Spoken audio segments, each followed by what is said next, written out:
ሄሎ እንደምን አላችሁ? ደስ የሚል ቀን ለእናንተም ደስ የሚል ቀን ይሁንላችሁ። እግዚአብሔር ይመስገን። ዛሬ እስቲ ስለ ዲሲፕሊን ትንሽ ልበላችሁ። ዲሲፕሊን በእኛ ማህበረሰብ ትንሽ ይጎለናል። አዎ እስቲ እንማር።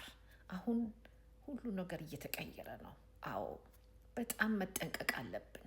ዲሲፕሊን ማወቅ አለብን። እውነት አዎ። ስለዚህ ዲሲፕሊን ምንድን ነው? ከምን ይጀምራል? መጀመሪያ ራሳችሁ ላይ ስሩ። አዎ ጥንቅቅ ብላችሁ ራሳችሁ ላይ ስሩ። የሰው ላይንን ከመስበራችሁ በፊት መጀመሪያ ራሳችሁ ላይ ጥንቅቅ ብላችሁ ስሩ።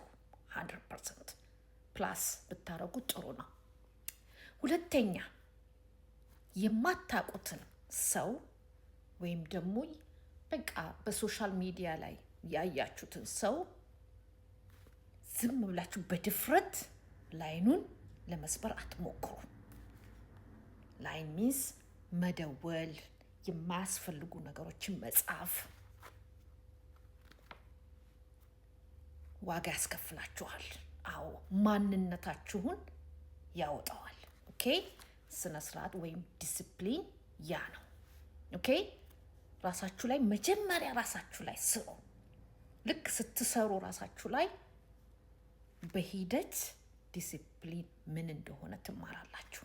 ኦኬ አዎ በተለይ ደግሞ ሶሻል ሚዲያ ላይ በጣም ተጠንቀቁ። ስትጽፉ ወይም ዝም ብላችሁ ዘው ብላችሁ ያ ሰው ሜሬጅ ሊሆን ይችላል፣ ራሷን የምትጠብቅ ልትሆን ትችላለች፣ የማትፈልግ ትሆናለች። በቃ ምንም ነገር